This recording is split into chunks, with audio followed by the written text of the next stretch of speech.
वहाँ पे आपके एमपी जो है, आपके जितने भी लोकल कैंडिडेट्स हैं, उनको डिटेन किया गया। आपने देखा होगा, अगर हम एमएलए पुलवामा वहीदुर रहमान पर्रा की बात करेंगे, उसने भी ट्वीट किया था कि ये गलत हुआ है महराज मलिक के लिए। सीएम साहब ने भी, डिप्टी सीएम साहब ने भी, और बहुत सारी परेशानी। आखिर महराज मलिक ने ऐसा क्या किया? आपकी राय क्या है? अस्सलाम वालेकुम, आदाब नाजरीन, आप देख रही हो शाहिद रियाज के साथ द कश्मीर अपडेट। इस वक्त मैं हूँ दिल्ली में, आम आदमी पार्टी के हेड ऑफिस में। और आखिर मेरे बेटे ने क्या किया? आखिर मेरे बेटे ने कौन सी गलती की? ये मेरा कहना नहीं है, ये महराज मलिक के बाप का कहना है। उसने कहा कि मेरी बात जो है सीएम के साथ हुई थी। हमारे जो सीएम उमर अब्दुल्ला साहब है, उनके जानिब से मेरी बात हुई थी। आखिर मेरे बेटे ने क्या किया, और आखिर मेरे बेटे ने ऐसा कौन सी गलती की कि उसको अंडर पीएसए में बुक किया गया? इस वक्त मेरे साथ बातचीत करने के लिए है गणेंद्र भारद्वाज। बहुत बहुत शुक्रिया सर टाइम देने के लिए। अगर मैं बात करूंगा, कश्मीर में आप देखोगे, वहाँ पे आपके एमपी जो है, आपके जितने भी लोकल कैंडिडेट्स हैं, उनको डिटेन किया गया। और आपका एमपी भी वहाँ पे गया, उनको भी श्रीनगर में डिटेन किया गया। किस नज़र से देखते हो? देखिए, जो जम्मू कश्मीर में हो रहा है वो बहुत दुर्भाग्यपूर्ण है। जम्मू कश्मीर में सरेआम डेमोक्रेसी का मर्डर हो रहा है, सरेआम कॉन्स्टिट्यूशन की हत्या की जा रही है, और पूरा देश देख रहा है कि मोदी जी की सरकार, अमित शाह साहब की सरकार, मैं बार बार इसलिए कह रहा हूं क्योंकि जम्मू कश्मीर यूनियन टेरिटरी है, और जम्मू कश्मीर का सीधा सीधा शासन जो है वो अमित शाह जी चलाते हैं। गृह मंत्री के अधीन शासन व्यवस्था आती है, पुलिस व्यवस्था आती है, और अमित शाह साहब का जो लेफ्टिनेंट गवर्नर बैठा है वहां पे, वो रोज डेमोक्रेसी का मर्डर कर रहा है, रोज कॉन्स्टिट्यूशन को मार रहा है, और अमित शाह और मोदी साहब की शय पर पूरे के पूरे जम्मू कश्मीर की सिचुएशन को खराब किया जा रहा है। इनके इशारे पर मनोज सिन्हा साहब कर रहे हैं। अब महराज मलिक साहब का कसूर क्या था? महराज मलिक साहब को डोडा के लोगों ने जितवा के जम्मू कश्मीर की विधानसभा में भेजा, और एक इलेक्टेड रिप्रेजेंटेटिव होने के नाते, एक जनप्रतिनिधि होने के नाते, महराज मलिक का यह कर्तव्य बनता है कि वो अपने क्षेत्र की जायज मांगों को सरकार के सामने और प्रशासन के सामने रखे, विधानसभा में उठाए। महराज मलिक ने अपने विधानसभा क्षेत्र में एक अस्पताल की डिमांड करी। उन्होंने कहा कि मेरे विधानसभा में एक ऐसा अस्पताल हो जिसके अंदर लोगों को इलाज मिले, अच्छा इलाज मिले, लोगों को फ्री में दवाई मिले, डॉक्टर मिले। ये डिमांड थी, और इस डिमांड को उन्होंने सरकार और प्रशासन के सामने रखा। अस्पताल की मांग करने पर, हॉस्पिटल की डिमांड करने पर महराज मलिक को अरेस्ट कर लिया गया। महराज मलिक पे पीएसए जैसा खतरनाक कानून लगा दिया गया। पीएसए जो कानून बना था वो उन लोगों के लिए बना था जो लोग जम्मू कश्मीर में डिस्टर्बेंस का माहौल बनाते हैं। अलगाववादियों के खिलाफ पीएसए का इस्तेमाल होना चाहिए था, आतंकवादियों के खिलाफ पीएसए का इस्तेमाल होना चाहिए था, लेकिन पीएसए का इस्तेमाल हो रहा है एक चुने हुए जनप्रतिनिधि के ऊपर, एक विधायक के ऊपर, जो कहता है कि मेरी विधानसभा में अस्पताल बनाओ। अस्पताल बनाने की मांग करने पर आप पीएसए लगा देते हो। उसके बाद जो लोग महराज मलिक के समर्थन पे सड़कों पर आते हैं, जो शांतिपूर्ण डोडा के लोग वहां पे प्रदर्शन कर रहे थे, उन पे अमित शाह साहब की जम्मू कश्मीर की पुलिस उन पे आंसू गैस फेंकती है, उन पे लाठियां चलाती है, उन पे रबड़ की गोलियां चलाई जाती हैं। और उसके बाद जिस तरीके से हमारे दिल्ली से सांसद जाते हैं पार्टी के संजय सिंह जी, उन्होंने प्रेस कॉन्फ्रेंस करके देश को, जम्मू कश्मीर की जनता को सच्चाई बतानी थी कि किस लिए महराज मलिक को अरेस्ट किया गया, लेकिन दुर्भाग्य से संजय सिंह को भी हाउस अरेस्ट कर लिया जाता है, उन्हें नजरबंद कर लिया जाता है, उन्हें डिटेन कर लिया जाता है। क्या इस देश में कोई सांसद प्रेस कॉन्फ्रेंस नहीं कर सकता? क्या इस देश में कोई विधायक अस्पताल की मांग नहीं कर सकता, स्कूल की बात नहीं कर सकता? ऐसा तो तालिबान में भी नहीं होता, ऐसा तो पाकिस्तान में भी नहीं हुआ, ऐसा तो बांग्लादेश में भी नहीं हुआ, ऐसा नेपाल में भी नहीं हुआ, ऐसा श्रीलंका में भी नहीं हुआ, ऐसा अफगानिस्तान में भी नहीं हुआ, ऐसा बर्मा में भी नहीं हुआ, ऐसा म्यांमार में भी नहीं हुआ।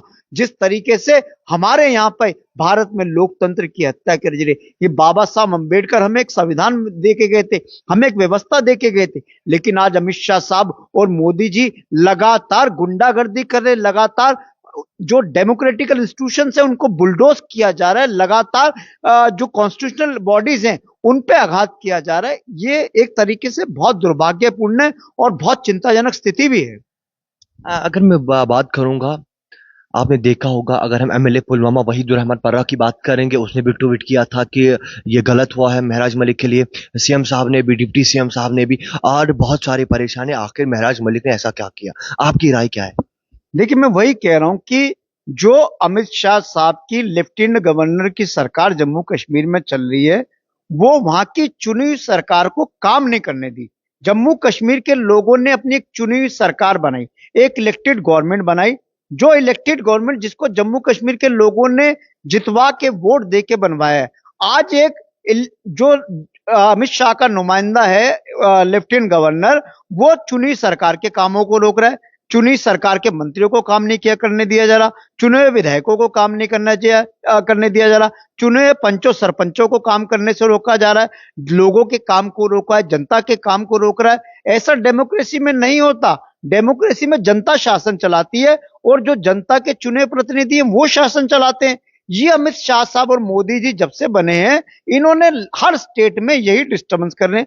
दिल्ली में भी यही करा था इन्होंने। दिल्ली में भी अपना एक लेफ्टिनेंट गवर्नर लगा दिया, वो इलेक्टेड गवर्नमेंट के काम को रोकता था, वो चुने मुख्यमंत्री के काम को रोकता था, वो चुने मंत्री के कामों को रोकता था, चुने विधायकों के काम को रोकता था।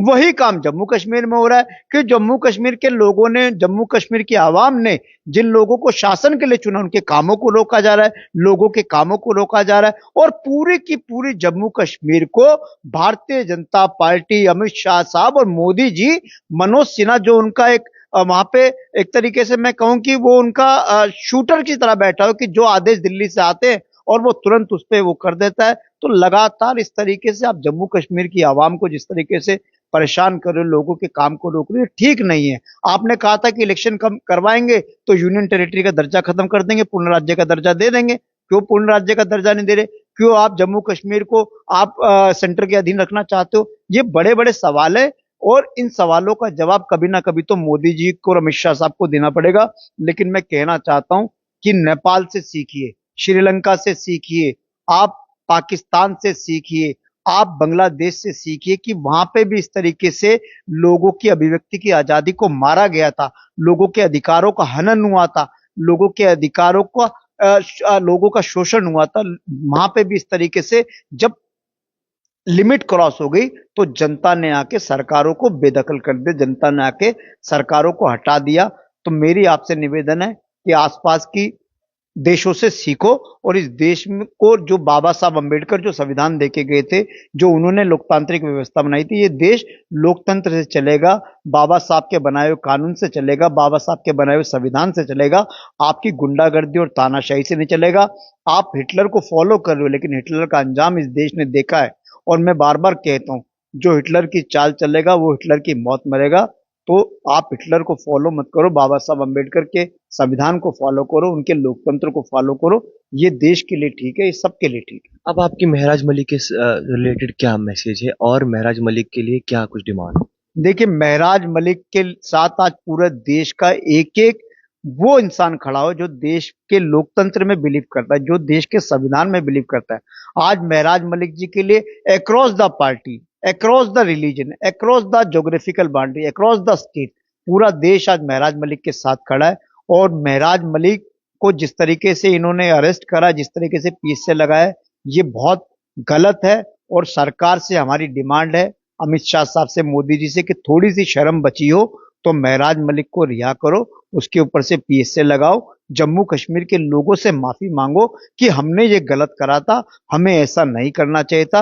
और जो जम्मू कश्मीर के लोगों की, आवाम की जो आवाज है, उस आवाम को की आवाज को सुनो। जो आवाम कह रही है उसके हिसाब से फैसले होने चाहिए, ना कि आप एक डिक्टेटरशिप और तानाशाही से आप देश चला रहे हो, जम्मू कश्मीर चला रहे हो। ये ठीक नहीं है। आवाम ये कह रहा है कि जम्मू कश्मीर के लोगों को अपनी जो उनकी चुनी सरकार है उसे काम करने दो, उनके चुने विधायकों को काम करने दो। सेंटर का काम कभी ये नहीं होता कि सेंटर का काम सरकारों के काम को रोकना नहीं। सेंटर का काम तो ये कि सरकारों के साथ मिलके उस स्टेट में और काम करना है। लेकिन यहां तो उल्टा हो रहा है कि जम्मू कश्मीर के लोगों को कामों को रोका जा रहा है, जम्मू कश्मीर की डेवलपमेंट को रोका जा रहा है, जम्मू कश्मीर के लोगों की जो बोलने की अभिव्यक्ति की आजादी है उसको रोका जा रहा है। तो ये गलत है। बहुत बहुत शुक्रिया आपका टाइम देने के लिए। तो ये हमारे साथ बातचीत के लिए थे दिल्ली हेड ऑफिस आम आदमी पार्टी से स्पोक्स पर्सन और सीनियर लीडर एक्सक्लूसिव हमने इससे बातचीत की। यूं ही कोई अपडेट मिलेगा आप सबसे शेयर करेंगे। बने रहे देख कश्मीर अपडेट के साथ। दीजिए अपनी मेजबान शाहिद रियाज को इजाजत। अल्लाह तुम्हारा हमारा सबका रखे ख्याल। आपसे फिर होगी मुलाकात। खुदा हाफिज।